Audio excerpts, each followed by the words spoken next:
Antologi Pembacaan Firman Tuhan yang Maha Kuasa. Pekerjaan Tuhan, watak Tuhan, dan Tuhan itu sendiri, 2. Dari awal sampai sekarang, hanya manusia yang mampu untuk bercakap-cakap dengan Tuhan. Artinya, di antara semua makhluk hidup dan makhluk ciptaan Tuhan, tak satu pun kecuali manusia yang mampu bercakap-cakap dengan Tuhan. Manusia memiliki telinga yang memampukannya untuk mendengar dan mata yang memampukannya untuk melihat. Dia memiliki bahasa dan gagasannya sendiri serta kehendak bebas. Dia memiliki semua yang dibutuhkan untuk mendengar Tuhan berbicara dan memahami kehendak Tuhan, serta menerima amanat Tuhan, dan karena itu Tuhan pun menyampaikan semua keinginannya kepada manusia, ingin menjadikan manusia rekan yang sepikiran dengannya dan yang dapat berjalan bersama dengannya. Sejak Dia mulai mengelola, Tuhan telah menunggu manusia untuk memberikan hatinya kepadanya, untuk mengizinkan Tuhan menyucikan dan memperlengkapinya, membuatnya memuaskan Tuhan dan dikasihi oleh Tuhan, untuk membuatnya menghormati Tuhan dan menjauhi kejahatan. Tuhan selalu menantikan dan menunggu hasil ini. Apakah ada orang-orang semacam ini di antara catatan-catatan Alkitab? Artinya, adakah orang di dalam Alkitab yang mampu memberikan hati mereka kepada Tuhan? Apakah ada orang yang bisa dijadikan teladan sebelum zaman ini? Sekarang, mari kita lanjutkan dengan membaca kisah-kisah Alkitab dan melihat apakah yang dilakukan oleh tokoh ini, Ayub, ada hubungannya dengan topik memberikan hatimu kepada Tuhan yang sedang kita bahas sekarang. Mari kita melihat apakah Ayub memuaskan hati Tuhan dan dikasihi oleh Tuhan atau tidak. Apakah kesan engkau semua tentang Ayub? Mengutip dari naskah asli Alkitab, sebagian orang mengatakan bahwa Ayub seorang yang takut akan Tuhan dan menjauhi kejahatan. Takut akan Tuhan dan menjauhi kejahatan, itulah penilaian asli atas diri Ayub yang tercatat dalam Alkitab. Jika engkau menggunakan kata-katamu sendiri, bagaimana engkau menjabarkan tentang Ayub? Sebagian orang mengatakan bahwa Ayub adalah orang yang baik dan masuk akal. Sebagian orang mengatakan bahwa dia memiliki iman yang sejati kepada Tuhan. Sebagian orang mengatakan bahwa Ayub adalah orang benar dan manusiawi. Engkau semua telah melihat iman Ayub, yang berarti di dalam hatimu engkau melihat betapa pentingnya iman Ayub dan iri terhadap iman Ayub. Maka sekarang mari kita melihat apa yang dimiliki Ayub yang membuat Tuhan senang akan dia. Selanjutnya, mari kita membaca ayat-ayat di bawah ini. C. Ayub. 1. Penilaian Ayub oleh Tuhan dan di dalam Alkitab. Ayub pasal 1 ayat 1. Ada seorang laki-laki di tanah Uz yang bernama Ayub, dan dia adalah orang yang tak bercela dan jujur. Dia takut akan Tuhan dan menjauhi kejahatan. Ayub pasal 1 ayat 5. Demikianlah, setelah hari-hari pesta berakhir, Ayub memanggil mereka dan menguduskan mereka. Dia bangun pagi-pagi benar dan mempersembahkan korban bakaran sesuai dengan jumlah anak-anaknya. Karena Ayub berkata, "Mungkin saja anak-anak lelakiku sudah berbuat dosa dan mengutuki Tuhan dalam hati mereka." Demikianlah yang senantiasa dilakukan Ayub. Ayub pasal 1 ayat 8. Lalu Yahweh berkata kepada iblis, "Apakah engkau memperhatikan hambaku Ayub? Tidak ada seorang pun seperti dia di bumi, yang demikian tak bercela dan jujur, yang takut akan Tuhan dan menjauhi kejahatan." Apa gagasan utama yang engkau semua lihat dalam ayat-ayat ini?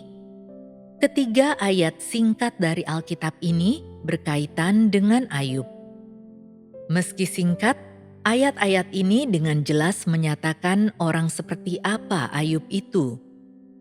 Melalui uraian tentang perilaku sehari-hari Ayub dan perilakunya, ayat-ayat ini memberitahukan kepada semua orang bahwa penilaian Tuhan tentang Ayub bukannya tanpa alasan, sebaliknya sangat beralasan. Ayat-ayat ini memberitahukan kepada kita bahwa apakah itu penilaian manusia terhadap Ayub atau penilaian Tuhan terhadapnya, keduanya adalah hasil dari perbuatan Ayub di hadapan Tuhan dan manusia. Pertama, mari kita membaca ayat yang pertama. Ada seorang laki-laki di tanah Uz yang bernama Ayub, dan dia adalah orang yang tak bercela dan jujur.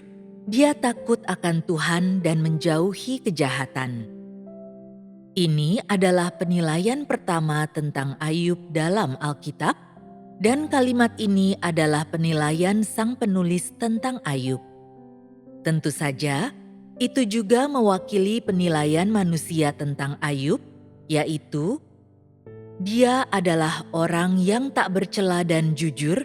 Dia takut akan Tuhan dan menjauhi kejahatan. Selanjutnya, mari kita membaca penilaian Tuhan tentang Ayub. Tidak ada seorang pun seperti dia di bumi, yang demikian tak bercela dan jujur, yang takut akan Tuhan dan menjauhi kejahatan. Dari kedua penilaian, yang satu berasal dari manusia dan yang lain berasal dari Tuhan. Keduanya merupakan dua penilaian dengan isi yang sama. Jadi, dapat dilihat bahwa tabiat dan perilaku Ayub diketahui oleh manusia dan juga dipuji oleh Tuhan. Dengan kata lain, perilaku Ayub di hadapan manusia dan perilakunya di hadapan Tuhan adalah sama. Dia selalu membuka perilaku dan motivasinya di hadapan Tuhan, sehingga semua itu dapat diamati oleh Tuhan, dan dia adalah orang yang takut akan Tuhan dan menjauhi kejahatan. Jadi, di mata Tuhan, dari antara orang-orang di bumi, hanya Ayublah yang tak bercela dan jujur, orang yang takut akan Tuhan dan menjauhi kejahatan. Perwujudan spesifik dari sikap Ayub yang takut akan Tuhan dan menjauhi kejahatan dalam kehidupannya sehari-hari. Selanjutnya, mari kita melihat perwujudan spesifik dari sikap Ayub yang takut akan Tuhan dan menjauhi kejahatan. Selain ayat yang mendahului dan mengikutinya, mari kita juga membaca Ayub pasal 1 ayat 5 yang merupakan salah satu perwujudan spesifik dari sikap Ayub yang takut akan Tuhan dan menjauhi kejahatan. Ini berkaitan dengan bagaimana dia takut akan Tuhan dan menjauhi kejahatan dalam kehidupannya sehari-hari. Yang paling menonjol, dia tidak hanya melakukan apa yang seharusnya dia lakukan karena rasa takutnya sendiri akan Tuhan dan menjauhi kejahatan, tetapi dia juga secara teratur mempersembahkan korban bakaran di hadapan Tuhan, mewakili anak laki-lakinya. Dia takut kalau mereka telah sering berbuat dosa dan mengutuki Tuhan dalam hati mereka saat berpesta. Bagaimanakah rasa takut ini terwujud dalam diri Ayub? Teks aslinya memberikan catatan berikut ini. Demikianlah setelah hari-hari pesta berakhir, Ayub memanggil mereka dan menguduskan mereka. Dia bangun pagi-pagi benar dan mempersembahkan korban bakaran sesuai dengan jumlah anak-anaknya. Perilaku Ayub menunjukkan kepada kita bahwa daripada diwujudkan dalam perilaku lahiriahnya, sikapnya yang takut akan Tuhan itu berasal dari dalam hatinya, dan sikapnya yang takut akan Tuhan itu dapat ditemukan dalam setiap aspek kehidupannya sehari-hari di setiap saat, karena dia sendiri tidak hanya menjauhi kejahatan, tetapi dia juga sering mempersembahkan korban bakaran mewakili anak laki-lakinya. Dengan kata lain, Ayub tidak hanya sangat takut berbuat dosa terhadap Tuhan dan meninggalkan Tuhan di dalam hatinya sendiri, tetapi juga khawatir bahwa anak laki-lakinya mungkin berbuat dosa terhadap Tuhan dan meninggalkan Dia di dalam hati mereka. Dari sini dapat dilihat bahwa kebenaran rasa takut Ayub terhadap Tuhan teruji dan tidak dapat diragukan oleh siapapun. Apakah dia melakukannya sesekali atau seringkali? Kalimat terakhir dari teks ini, demikianlah yang senantiasa dilakukan Ayub. Makna dari kata-kata ini adalah bahwa Ayub tidak pergi dan menengok anak-anaknya sesekali, atau ketika hal itu menyenangkannya, dia juga tidak mengaku kepada Tuhan melalui doa. Sebaliknya, dia secara teratur memanggil dan menguduskan anak laki-lakinya dan mempersembahkan korban bakaran bagi mereka. Kata senantiasa di sini bukan berarti dia melakukannya selama 1 atau 2 hari atau untuk sesaat. Dikatakan bahwa perwujudan sikap Ayub yang takut akan Tuhan tidak bersifat sementara dan tidak berhenti pada pengetahuan atau kata-kata yang diucapkan. Sebaliknya, jalan takut akan Tuhan dan menjauhi kejahatan itu menuntun hatinya, mengatur perilakunya, dan ada di dalam hatinya sumber keberadaannya. Bahwa dia melakukannya senantiasa menunjukkan bahwa di dalam hatinya dia sering takut bahwa dirinya sendiri akan berbuat dosa terhadap Tuhan dan juga takut bahwa putra dan putrinya akan berbuat dosa terhadap Tuhan. Itu menunjukkan betapa beratnya jalan takut akan Tuhan dan menjauhi kejahatan yang ada di dalam hatinya. Dia melakukannya senantiasa karena di dalam hatinya dia takut dan khawatir. Khawatir bahwa dia telah melakukan kejahatan dan berbuat dosa terhadap Tuhan, dan bahwa dia telah menyimpang dari jalan Tuhan sehingga tidak dapat memuaskan Tuhan. Pada saat yang sama, dia juga mengkhawatirkan putra dan putrinya, takut bahwa mereka telah menyinggung Tuhan. Demikianlah perilaku normal Ayub dalam kehidupannya sehari-hari. Justru perilaku normal inilah yang membuktikan bahwa sikap Ayub yang takut akan Tuhan dan menjauhi kejahatan bukanlah kata-kata kosong, bahwa Ayub benar-benar menghidupi kenyataan seperti itu. Demikianlah yang senantiasa dilakukan Ayub. Kata-kata ini memberitahukan kepada kita tentang perbuatan sehari-hari Ayub di hadapan Tuhan. Ketika dia melakukan hal tersebut senantiasa, apakah perilaku dan hatinya sampai di hadapan Tuhan? Dengan kata lain, apakah Tuhan sering disenangkan dengan hati dan perilaku Ayub? Lalu dalam keadaan apa dan dalam konteks apa Ayub melakukan hal itu senantiasa? Sebagian orang mengatakan bahwa karena Tuhan sering menampakkan diri kepada Ayub, sehingga dia berbuat demikian. Sebagian orang mengatakan bahwa dia melakukannya senantiasa karena dia memiliki keinginan untuk menjauhi kejahatan.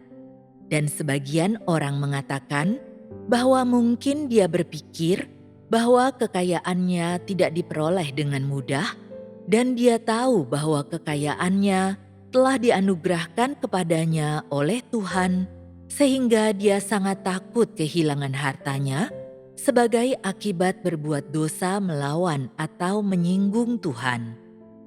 Apakah salah satu dari klaim ini benar? Jelas tidak.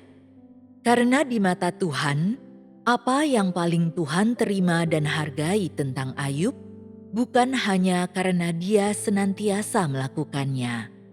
Lebih daripada itu adalah perilakunya di hadapan Tuhan, manusia, dan iblis ketika dia diserahkan kepada iblis dan dicobai.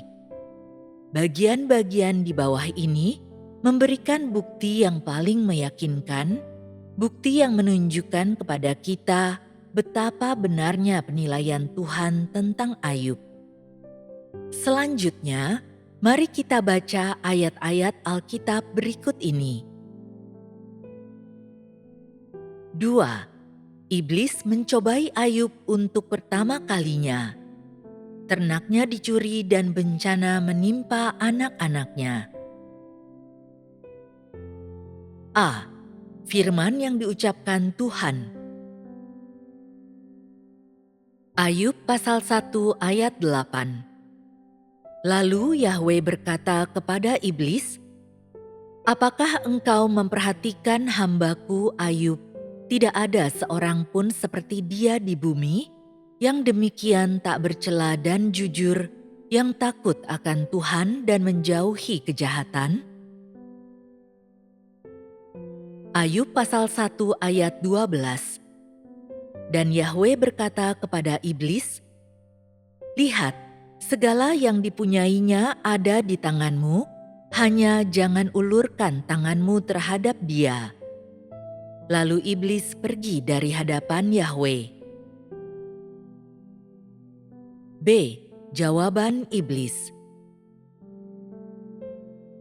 Ayub pasal 1 ayat 9-11.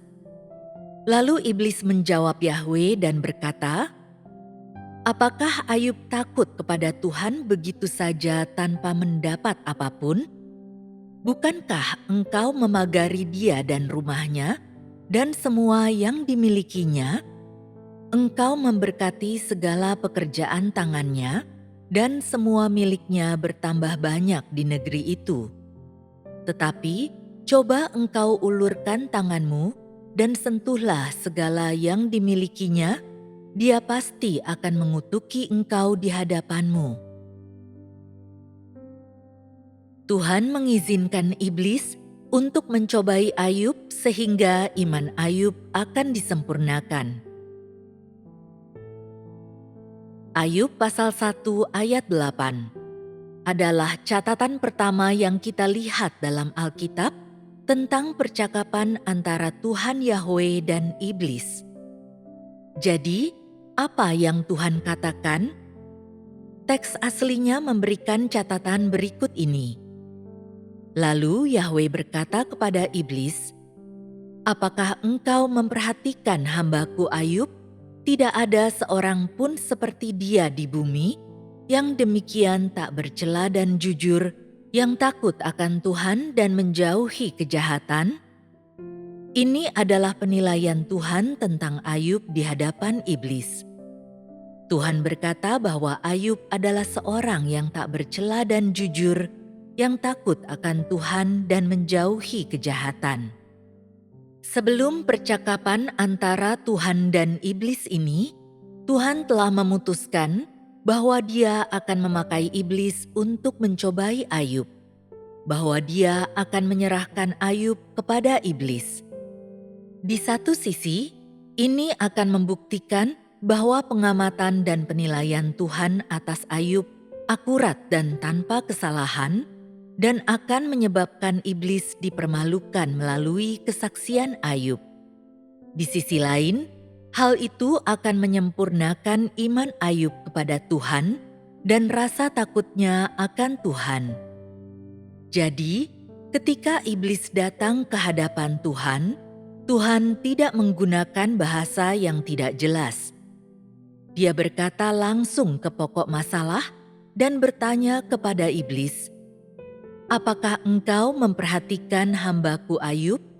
Tidak ada seorang pun seperti dia di bumi yang demikian tak bercela dan jujur, yang takut akan Tuhan dan menjauhi kejahatan." Dalam pertanyaan Tuhan, terdapat makna berikut. Tuhan tahu bahwa iblis telah menjelajahi semua tempat dan sering memata-matai Ayub yang adalah hamba Tuhan. Iblis sudah sering mencobai dan menyerang Ayub, berusaha menemukan cara untuk mendatangkan kehancuran atas Ayub untuk membuktikan bahwa imannya kepada Tuhan dan sikap takutnya akan Tuhan tidak dapat teguh bertahan. Iblis juga dengan cepat mencari peluang untuk menghancurkan Ayub agar Ayub meninggalkan Tuhan sehingga dia dapat merampasnya dari tangan Tuhan. Namun Tuhan melihat ke dalam hati Ayub dan melihat bahwa dia tak bercela dan jujur dan bahwa dia takut akan Tuhan dan menjauhi kejahatan. Tuhan menggunakan sebuah pertanyaan untuk mengatakan kepada iblis bahwa Ayub adalah seorang yang tak bercela dan jujur, yang takut akan Tuhan dan menjauhi kejahatan, bahwa Ayub tidak akan pernah meninggalkan Tuhan dan mengikuti iblis. Setelah mendengar penilaian Tuhan tentang Ayub, di dalam diri iblis muncul kemarahan akibat penghinaan, dan iblis menjadi semakin marah dan semakin tidak sabar untuk merebut Ayub, karena iblis tidak pernah percaya bahwa seseorang bisa menjadi tak bercela dan jujur, atau bahwa mereka bisa takut akan Tuhan dan menjauhi kejahatan. Pada saat yang sama, iblis juga membenci kesempurnaan dan kejujuran di dalam diri manusia dan membenci orang-orang yang dapat takut akan Tuhan dan menjauhi kejahatan.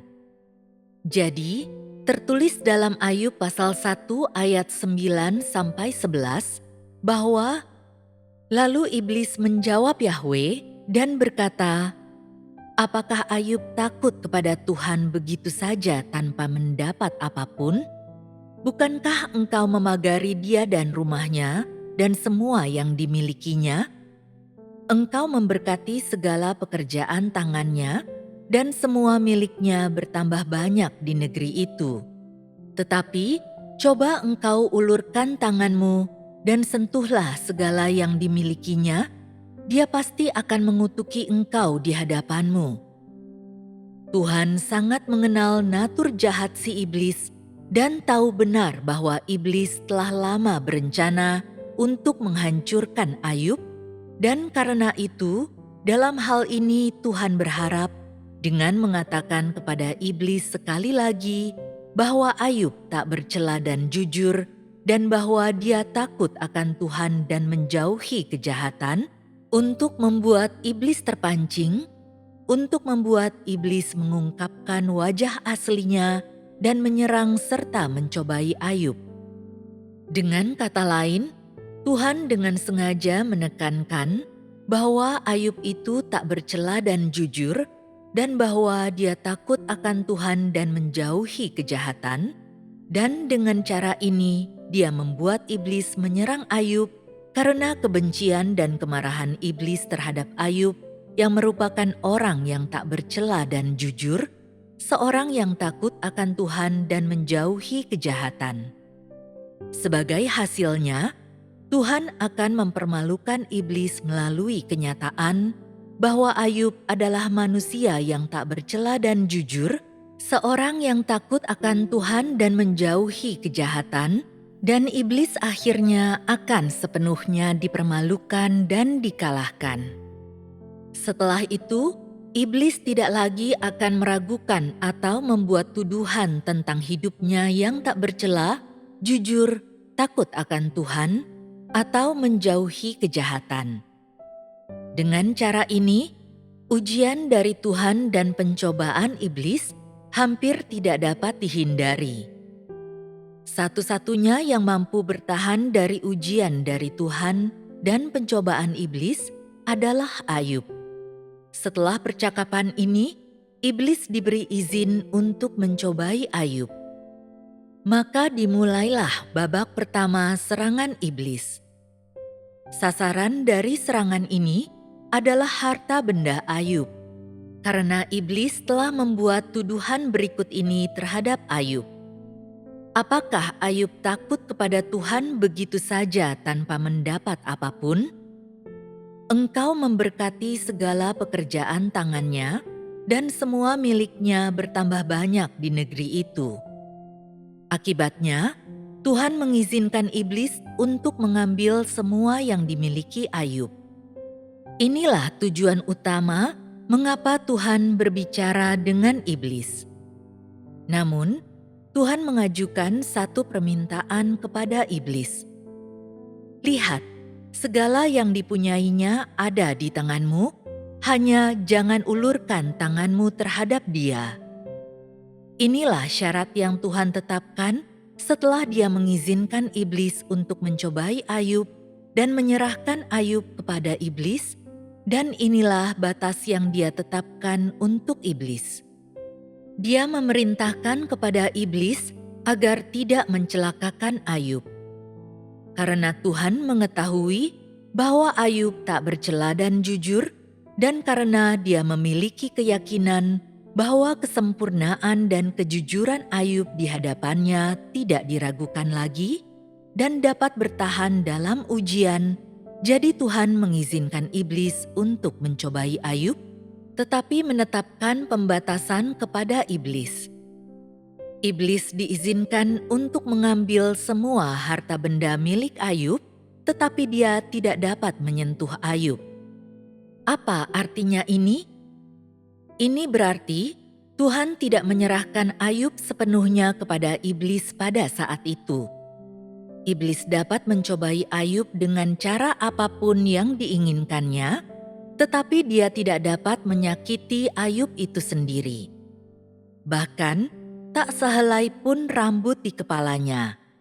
Karena segala sesuatu pada diri manusia dikendalikan oleh Tuhan, dan karena apakah manusia hidup atau mati ditentukan oleh Tuhan. Iblis tidak memiliki izin ini. Setelah Tuhan mengucapkan perkataan ini kepada iblis, iblis tidak sabar lagi untuk memulai pencobaannya. Iblis menggunakan segala cara untuk mencobai Ayub, dan tak lama kemudian Ayub kehilangan sekawanan besar kambing domba dan lembu sapi, dan semua harta benda yang diberikan kepadanya oleh Tuhan. Dengan demikian, ujian dari Tuhan datang kepadanya. Meskipun Alkitab memberitahu kita tentang asal-usul pencobaan Ayub, apakah Ayub sendiri yang mengalami semua pencobaan ini menyadari apa yang sedang terjadi? Ayub hanyalah manusia fana. Tentu saja dia sama sekali tidak tahu tentang kisah yang terjadi di sekelilingnya. Walaupun demikian, rasa takutnya akan Tuhan dan hidupnya yang tak bercela serta kejujurannya membuatnya sadar bahwa ujian dari Tuhan telah datang atas dirinya. Dia tidak tahu apa yang telah terjadi di dunia roh atau apa maksud Tuhan di balik ujian-ujian ini. Namun, dia tahu bahwa apapun yang terjadi pada dirinya, dia harus memegang teguh hidupnya yang tak bercela dan kejujurannya, dan harus berada di jalan takut akan Tuhan dan menjauhi kejahatan. Sikap dan reaksi Ayub terhadap semua hal ini jelas dilihat oleh Tuhan. Apa yang dilihat Tuhan? Dia melihat hati Ayub yang takut akan Tuhan, karena sejak awal sampai ketika Ayub diuji, hati Ayub tetap terbuka kepada Tuhan. Hatinya diletakkan di hadapan Tuhan, Dan Ayub tidak meninggalkan hidupnya yang tak bercela atau kejujurannya, dan dia juga tidak membuang atau menyimpang dari jalan takut akan Tuhan dan menjauhi kejahatan. Dan tidak ada yang lebih memuaskan bagi Tuhan selain ini. Selanjutnya, kita akan melihat pencobaan apa yang dialami oleh Ayub dan bagaimana dia menangani ujian-ujian ini. Mari kita membaca dari Alkitab. C. Reaksi Ayub. Ayub pasal 1 ayat 20-21.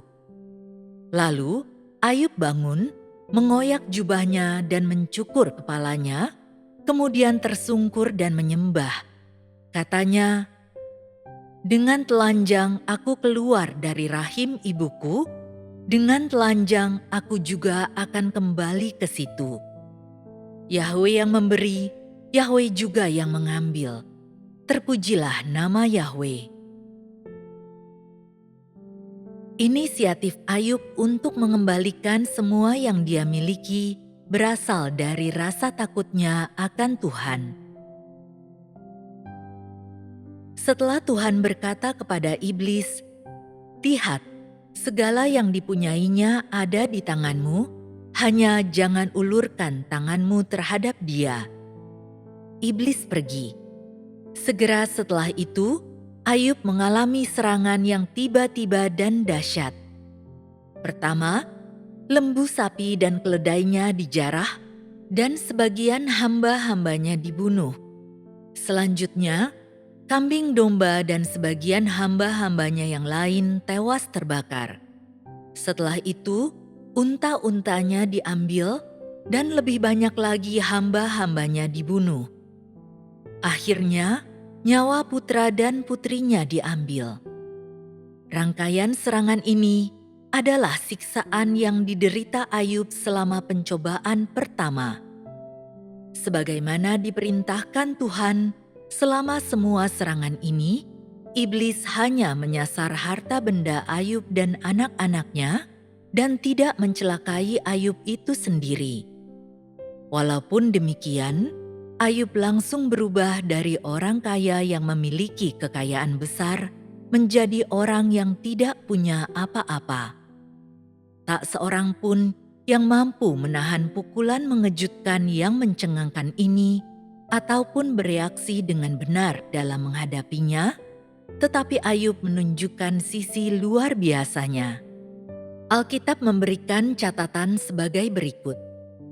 Lalu Ayub bangun, mengoyak jubahnya dan mencukur kepalanya, kemudian tersungkur dan menyembah. Inilah reaksi pertama Ayub setelah mendengar bahwa dia telah kehilangan anak-anaknya dan semua harta bendanya. Terutama sekali, dia tidak tampak terkejut atau panik, apalagi menyatakan kemarahan atau kebencian. Jadi, jelas bahwa di dalam hatinya, dia telah menyadari bahwa semua bencana ini bukanlah suatu kebetulan atau dilakukan oleh tangan manusia, apalagi menganggap bahwa bencana ini adalah akibat datangnya pembalasan atau hukuman. Sebaliknya, ujian dari Yahwe telah datang atas dirinya. Yahwe lah yang ingin mengambil harta benda dan anak-anaknya. Ayub sangat tenang dan berakal sehat pada saat itu. Kemanusiaannya yang tak bercela dan jujur membuat dia dapat secara rasional dan alami membuat penilaian dan keputusan yang tepat tentang bencana yang menimpa dirinya, dan karena itu dia berperilaku dengan ketenangan yang luar biasa. Lalu Ayub bangun, mengoyak jubahnya dan mencukur kepalanya, kemudian tersungkur dan menyembah. Mengoyak jubahnya berarti bahwa dia tidak berpakaian dan tidak punya apa-apa. Mencukur kepalanya berarti dia telah kembali ke hadapan Tuhan sebagai bayi yang baru lahir. Tersungkur dan menyembah berarti dia telah datang ke dunia dengan telanjang, dan sekarang tetap tanpa apapun, dia dikembalikan kepada Tuhan seperti bayi yang baru lahir. Sikap Ayub terhadap semua yang menimpa dirinya tidak dapat dicapai oleh makhluk Tuhan manapun. Imannya kepada Yahweh melampaui lingkup kepercayaan. Ini adalah sikap takut akan Tuhan dan ketaatannya kepada Tuhan. Dia tidak hanya mampu bersyukur kepada Tuhan karena memberi kepadanya, tetapi juga karena mengambil darinya. Terlebih dari itu, dia mampu mengambil inisiatif untuk mengembalikan semua miliknya kepada Tuhan, termasuk hidupnya. Sikap takut akan Tuhan dan ketaatan Ayub kepada Tuhan adalah contoh bagi umat manusia, dan hidupnya yang tak bercela serta kejujurannya adalah puncak kemanusiaan yang harus dimiliki oleh manusia. Meskipun dia tidak melihat Tuhan, dia menyadari bahwa Tuhan benar-benar ada, dan karena kesadaran inilah dia takut akan Tuhan, dan karena takutnya akan Tuhan, dia mampu untuk menaati Tuhan. Dia memberi kepada Tuhan kebebasan untuk mengambil apapun yang dimilikinya, tetapi dia tidak mengeluh dan bersujud di hadapan Tuhan, serta mengatakan kepadanya pada saat itu juga bahwa sekalipun Tuhan mengambil nyawanya, Ayub akan dengan senang hati mengizinkan dia melakukannya tanpa keluhan. Seluruh perilakunya adalah karena kemanusiaannya tak bercela dan jujur. Dengan kata lain, sebagai hasil dari kemurnian, kejujuran, dan kebaikannya, Ayub tidak tergoyahkan dalam kesadaran dan pengalamannya akan keberadaan Tuhan, dan di atas dasar ini dia menuntut dirinya sendiri dan menetapkan standar bagi pemikiran, tabiat, perilaku, dan prinsip tindakannya di hadapan Tuhan sesuai dengan tuntunan Tuhan atas dirinya dan perbuatan Tuhan yang telah dilihatnya di tengah segala sesuatu. Seiring waktu, pengalamannya membuat dia memiliki sikap takut akan Tuhan yang nyata dan sejati, serta membuatnya menjauhi kejahatan. Inilah sumber kesalehan yang dipegang teguh oleh Ayub. Ayub memiliki kemanusiaan yang jujur, polos dan baik, dan dia benar-benar memiliki pengalaman takut akan Tuhan, menaati Tuhan, dan menjauhi kejahatan, serta pengetahuan bahwa Yahweh yang memberi, Yahweh juga yang mengambil. Hanya karena semua hal inilah, dia mampu berdiri teguh dalam kesaksiannya di tengah serangan iblis yang ganas, dan hanya karena semua inilah dia mampu untuk tidak mengecewakan Tuhan dan memberikan jawaban yang memuaskan kepada Tuhan ketika ujian dari Tuhan menimpanya. Walaupun perilaku Ayub selama pencobaan pertama sangat lugas, generasi berikutnya belum tentu mampu mencapai kelugasan seperti ini, bahkan setelah upaya seumur hidup, dan mereka juga belum tentu akan memiliki perilaku seperti Ayub, sebagaimana diuraikan di atas.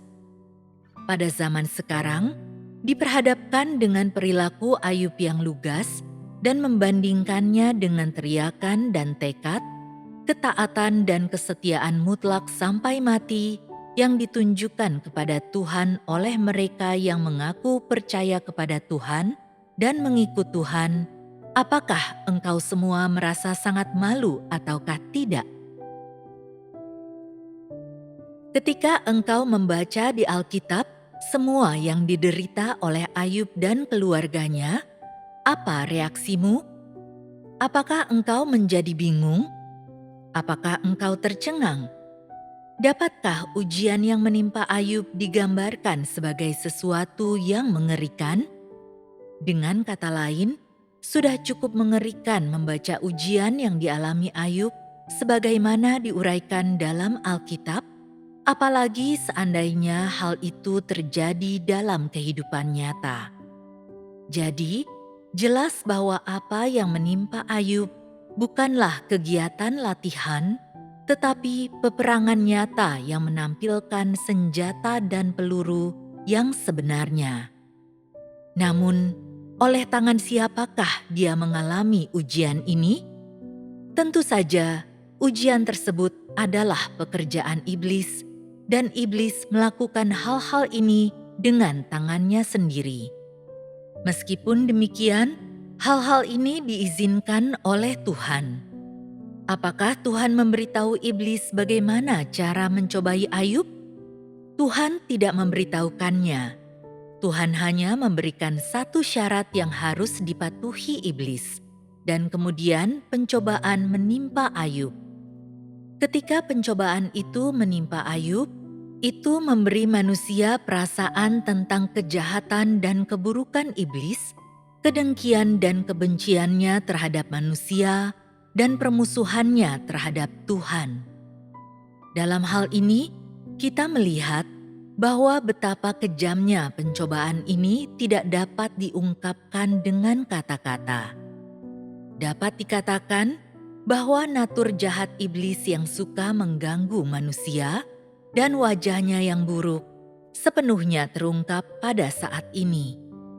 Iblis memanfaatkan kesempatan ini, kesempatan yang diberikan atas izin Tuhan untuk membuat Ayub mengalami penyiksaan yang ganas dan kejam, yang cara dan tingkat kekejamannya tidak dapat dibayangkan dan sama sekali tidak tertahankan oleh manusia zaman sekarang. Daripada mengatakan bahwa Ayub dicobai iblis dan bahwa dia berdiri teguh dalam kesaksiannya selama pencobaan ini, lebih baik mengatakan bahwa dalam ujian yang ditetapkan baginya oleh Tuhan, Ayub memulai peperangan melawan iblis untuk melindungi hidupnya yang tak bercela dan kejujurannya, dan mempertahankan jalannya yang takut akan Tuhan dan menjauhi kejahatan. Dalam peperangan ini, Ayub kehilangan sekawanan besar kambing domba, dia kehilangan semua harta bendanya, dan dia kehilangan putra-putrinya. Namun, dia tidak meninggalkan hidupnya yang tak bercela, kejujuran, atau rasa takutnya akan Tuhan. Dengan kata lain, dalam peperangan melawan iblis ini, Ayub lebih suka kehilangan harta benda dan anak-anaknya daripada kehilangan hidupnya yang tak bercela, kejujuran, dan rasa takutnya akan Tuhan. Dia lebih suka berpegang teguh pada prinsip mengenai apa arti menjadi manusia. Alkitab memberikan catatan singkat mengenai seluruh proses bagaimana Ayub kehilangan harta bendanya dan juga mencatat perilaku dan sikap Ayub. Catatan pendek dan singkat ini memberi kesan bahwa Ayub tidak begitu kalut dalam menghadapi pencobaan ini, tetapi jika apa yang sebenarnya terjadi harus diulang kembali, dengan mempertimbangkan juga natur jahat si iblis, maka segala sesuatunya tidak akan sesederhana atau semudah seperti yang diuraikan dalam kalimat-kalimat ini. Kenyataannya jauh lebih kejam. Seperti itulah tingkat kehancuran dan kebencian dengan mana iblis memperlakukan umat manusia dan semua orang yang diperkenan oleh Tuhan. Jika Tuhan tidak meminta agar iblis tidak mencelakai Ayub, iblis pasti akan membunuhnya tanpa rasa bersalah. Iblis tidak ingin siapapun menyembah Tuhan, dan dia juga tidak menginginkan orang-orang yang benar di mata Tuhan dan mereka yang tak bercela dan jujur dapat terus takut akan Tuhan dan menjauhi kejahatan. Karena orang yang takut akan Tuhan dan menjauhi kejahatan, berarti mereka menjauhi dan meninggalkan iblis, dan karena itu, iblis memanfaatkan izin dari Tuhan untuk melampiaskan semua kemarahan dan kebenciannya terhadap Ayub tanpa belas kasihan. Jadi, jelas betapa hebatnya siksaan yang diderita Ayub dari pikiran hingga tubuhnya, dari luar hingga ke dalam. Pada zaman sekarang, kita tidak melihat bagaimana peristiwa itu terjadi pada waktu itu, dan dari catatan Alkitab hanya dapat diperoleh gambaran sekilas perasaan Ayub ketika dia mengalami siksaan pada waktu itu. Kesalehan Ayub yang tak tergoyahkan mempermalukan iblis dan menyebabkan iblis lari dalam kepanikan. Jadi, apa yang Tuhan lakukan ketika Ayub mengalami siksaan ini? Tuhan mengamati dan menyaksikan dan menunggu hasilnya. Ketika Tuhan mengamati dan menyaksikan, bagaimana perasaannya? Tentu saja dia merasa sangat sedih. Namun, mungkinkah Tuhan menyesali izin yang diberikannya kepada iblis untuk mencobai Ayub hanya karena kesedihan yang dia rasakan? Jawabannya adalah tidak. Dia tidak mungkin merasakan penyesalan seperti itu. Karena dia sangat yakin bahwa Ayub tak bercela dan jujur, bahwa dia takut akan Tuhan dan menjauhi kejahatan. Tuhan telah memberi iblis kesempatan untuk membuktikan kebenaran Ayub di hadapan Tuhan dan mengungkapkan kejahatan dan kekejiannya sendiri. Selain itu, ini adalah kesempatan bagi Ayub untuk membuktikan kebenarannya dan sikapnya yang takut akan Tuhan dan menjauhi kejahatan di hadapan manusia di dunia, iblis, dan bahkan semua orang yang mengikut Tuhan. Apakah hasil akhirnya membuktikan bahwa penilaian Tuhan akan Ayub benar dan tanpa kesalahan? Apakah Ayub benar-benar mengalahkan iblis? Di sini kita membaca kata-kata klasik yang diucapkan oleh Ayub. Perkataan yang merupakan bukti bahwa dia telah mengalahkan iblis. Dia berkata, "Dengan telanjang aku keluar dari rahim ibuku, dengan telanjang aku juga akan kembali ke situ." Inilah sikap ketaatan Ayub kepada Tuhan. Selanjutnya dia berkata, "Yahwe yang memberi, Yahwe juga yang mengambil. Terpujilah nama Yahwe." Perkataan yang diucapkan oleh Ayub ini membuktikan bahwa Tuhan mengamati kedalaman hati manusia, bahwa Dia mampu melihat ke dalam pikiran manusia, dan kata-kata ini membuktikan bahwa perkenanannya atas Ayub adalah tanpa kesalahan, bahwa orang yang diperkenan Tuhan ini adalah orang yang benar. Yahwe yang memberi, Yahwe juga yang mengambil. Terpujilah nama Yahwe. Perkataan ini adalah kesaksian Ayub kepada Tuhan. Perkataan sederhana inilah yang menakutkan iblis, yang mempermalukannya dan menyebabkannya melarikan diri dalam kepanikan, dan selain itu, yang membelenggu iblis dan membuatnya tidak berdaya. Demikian pula, perkataan ini membuat iblis merasakan keajaiban dan kekuatan dari perbuatan Tuhan Yahwe dan membuatnya merasakan karisma luar biasa dari orang yang hatinya diatur oleh jalan Tuhan. Selain itu, perkataan ini menunjukkan kepada iblis daya hidup yang kuat yang ditunjukkan oleh seorang manusia kecil dan tidak berarti dalam mematuhi jalan takut akan Tuhan dan menjauhi kejahatan. Dengan demikian, iblis dikalahkan dalam peperangan yang pertama. Meskipun telah belajar dari hal ini, iblis tidak berniat melepaskan Ayub, juga tidak ada perubahan sedikit pun dalam natur jahatnya. Iblis berusaha untuk terus menyerang Ayub, dan karena itu dia datang ke hadapan Tuhan sekali lagi.